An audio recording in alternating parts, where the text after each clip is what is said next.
Hello friends and welcome to StudyIQ. I am Joycey Joy and today in this lecture we will discuss about the livestock census data of 2019. Let us first come to the current affair. Let us see what is the current affair. The 20th Livestock Census of 2019, the year 2019 data was released recently. And this was released by the Ministry of Agriculture and Farmers Welfare. So this is the current affair. So since this is a recent data that has been released by a ministry, a very important ministry, Agriculture and Farmers Welfare, this becomes a very important current affair for our competitive examination, especially if you are preparing for UPSC, RBI, SSC, such type of all India level competitive examinations. This become very important. So we will be going through the highlights of this report. We will also discuss about certain states, certain highlights that are particular to certain states. We will also see what are the implications of cow protection introduced in certain states and how these type of data has been revealed in this census, and also we will see what are the solutions that the census or the data of the census suggest. So we will go through everything in detail in this lecture. Let us first see some of the highlights of this data. The first one is regarding indigenous breeds. Now, what is meant by indigenous breeds? Indigenous breeds means those breeds of cattle that are native to a place, that is particular to a place, that is naturally occurring in a place. So indigenous means naturally occurring in a place or particular to one place. So first highlight is regarding the indigenous breeds. Let us see what it is.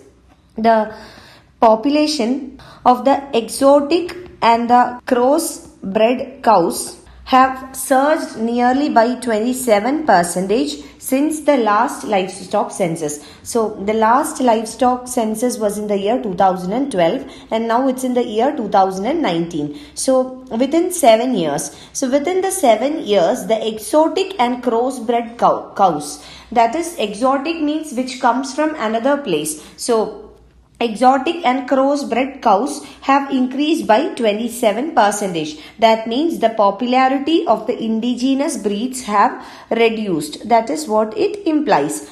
Now, the population of indigenous and nondescript cattle, they have dipped by 6%. So this is very clear that the indigenous breeds have lesser demand or their growth has been come down. Now, exotic and crossbred cows have shown a growth percentage by 27. So, this data makes it evident that the futility of the government's controversial cow protection policy. Futility means uselessness of the controversial cow protection policy. Now, how it is related? The cow protection policy of the government. So, what was the intention or the aim of the cow protection policy? The cow protection policy aimed at protecting indigenous cows.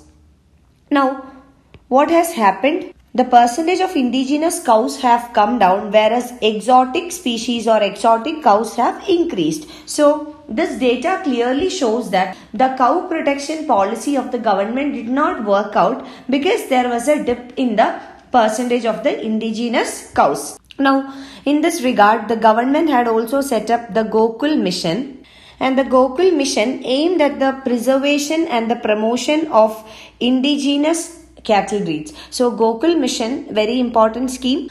Gokul mission aimed at the preservation and the promotion of indigenous cattle breeds. Also, the curbs were made on the movements and the trade of cows. Also, cow protection had become very controversial in the country, especially in the last few years. So there were emergence of certain cow protectors, also controversial vigilantism. So country have seen all these incidents in the last few years, and even then the number of indigenous breeds have come down. Government have targeted at increasing the number of indigenous breeds by bringing in mission like the Gokul mission, etc. Even then the numbers came down. So this definitely points out to the fact that there is lesser demand for indigenous breeds even though there is an effort by the government. So even after efforts from the government and the policy makers, the cattle keepers, they continue to prefer crossbred and exotic buffaloes and cows over the desi ones, that is the indigenous cows. Now coming to the data on domesticated animals, according to the census data, the census shows that the population of several useful but low milk or non-milk yielding domesticated animals is rapidly coming down. That means certain domesticated animals that are domesticated for some purposes. So those animals that are protected in the house. So those animals, the number have come down if those domesticated animals are non-milk yielding or less milk yielding. That means there is an increasing demand for milk yielding or high productivity animals compared to no milk yielding or low milk yielding animals. That is, cows and buffaloes have more demand compared to no milk yielding animals. So there are various types of domesticated animals like dogs, cats, cows, horses, etc. And this can be broadly classified into milk yielding and non-milk yielding or low milk yielding animals. So the number of low milk yielding or non-milk yielding domesticated animals have come down, whereas milk yielding animals have increased. And the low milk yielding or non-milk yielding animals constitute only 0.23% of the country's vast livestock wealth. So they are just 0.23%. Now, when we talk about domesticated animals, these animals, each animal have got their own unique quality. For example, dog protects the house. So every animal has got its own quality. But even then, there is a higher demand for milk yielding animals. And when we talk about the fall in the number or the percentage of domesticated animals, the dramatic fall is in the case of donkeys. There has been a fall by 61% and mules by 57%. So the census data also indicate that if these animals, especially those domesticated animals with low milk yielding capacity or no milk yielding capacity, if they are not protected, this will become extinct in the near future. So this is the indication given by the census data. Now let us come to the state of UP. Let us see what is the status in the state of UP. Now when we talk about UP also, the above trend that we have discussed, that is the first one regarding indigenous versus exotic cattle. So this is the first one. Second one, within the domesticated animals, non-milk yielding and milk yielding animals. So the above trend is the same in the state of UP as well.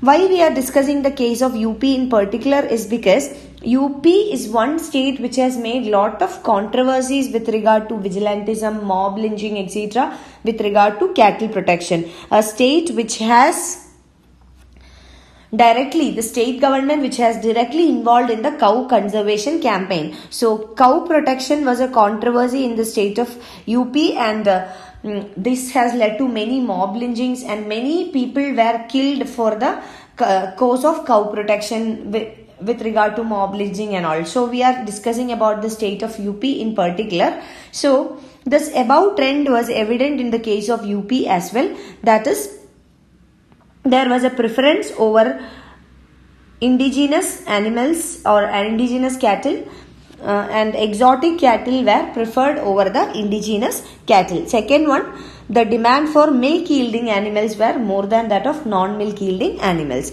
Now, when we talk about the cattle protection in the state of UP, the state government had directly involved in the cow protection campaign, cow conservation campaign. And all the district authorities were asked to build goshalas, that is cow shelters, in order to keep and feed the cattle, and that too at the expense of the government. The government expense, that means the money of the public. So with public money, cattle were protected in every district. The district authorities were asked to build goshalas and feed and protect the cattle at the government's expenditure. And also 1 rupee cess was introduced or imposed on every liquor bottle in order to raise funds for the protection of cattle. This is very important. You may get a question on like which state has introduced a 1 rupee cess for the protection of cattle. It is the state of UP. So a cess was also introduced. Cess is also another form of taxation. Now, cess is a form of taxation which is intended to meet a specific purpose. So this is to be remembered, to meet a specific purpose, and once the purpose is met, cess will be removed. So cess was introduced in order to meet the expenditure requirements for the protection of cow or the cattle conservation campaign in the state.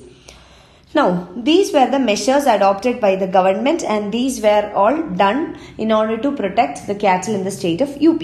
Even then, the state of UP's cattle population declined by nearly 4%. So, cattle population declined by 4% and the buffalo population increased by 8%. This is controversial. This is because the irony is that the government introduced schemes to protect cattle, but the population came down. Whereas government did not do anything to protect the buffaloes, but the population increased. So, risen by 8%, here decreased by 4%. Now, what about the other animals? For example, goats, sheep, etc.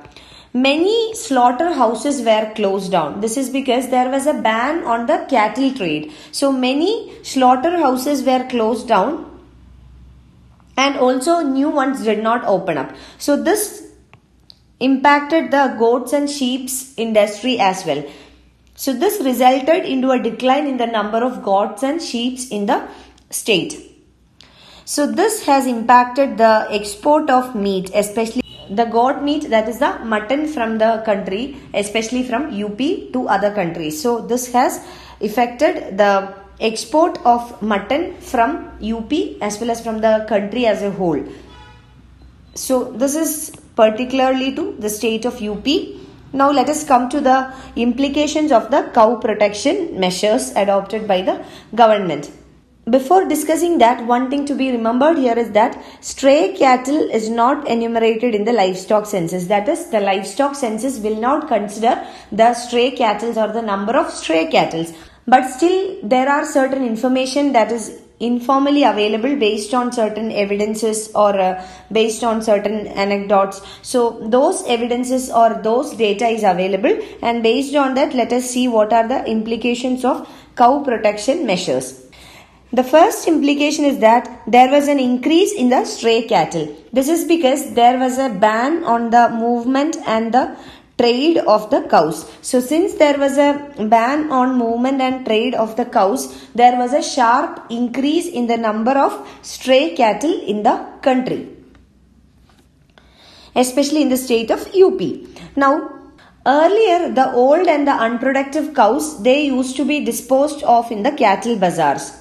But now there is a ban on the trade and movement of cattle. Therefore, what happened? These old or unproductive cows, they are left out in the countryside, that is in the rural areas. And what is the impact? These old cows, unproductive cows, they will damage the field and the forest, and also they compete with other livestock for fodder. So as a result of this, what happened? The agricultural productivity also came down, because those cattle who are left out in the countryside, in the rural areas, they damage the crop fields and the forest. And in this regard, various farm organizations from all over the country, they are demanding an urgent solution to end this menace. So this is the implication. Now let us see what is the way forward, what has to be done. Now, when we look at the highlights of the census, what we understand, first thing what we understand is that there is more demand for exotic cattle. Second one, there is more demand for milk producing animals or milk producing livestock. Now, what is to be understood from these two conclusions? So, it has to be understood that people or livestock keepers, they have a choice or they demand those livestock which are more productive in nature or for which there is increased utility. For them, they need those livestock which will have more utility, that is more productive to them. They do not give preference to the government policies. What is the government policy? We have discussed about the Gokul Mission. So Gokul Mission talks about increasing the indigenous livestock or indigenous cattle population. But what we understood from the census is that the priority of the livestock keepers is not government policies but the utility or the productivity of the livestock. So that is why there is an increased demand for milch animals. Now, what the government will have to do in order to popularize the indigenous brands or indigenous cows is to boost their inherent milk yielding capacity. So this can be done by adopting selective breeding. Selective breeding means without altering the typical genetic makeup. So without altering the typical genetic makeup, government can undertake selective breeding for the indigenous cows and thereby increase the population of the indigenous cows. And also it is very important for the government, the policy makers, to review and revise the policies concerning the movement and marketing of cows. So this is also very important. So these are the solutions. You can find the PDF of this lecture on our website www.studyiq.com. You can follow my Facebook page for more video updates. You can write to me at joycey.studyiq@gmail.com for any of your queries and clarification. Thank you.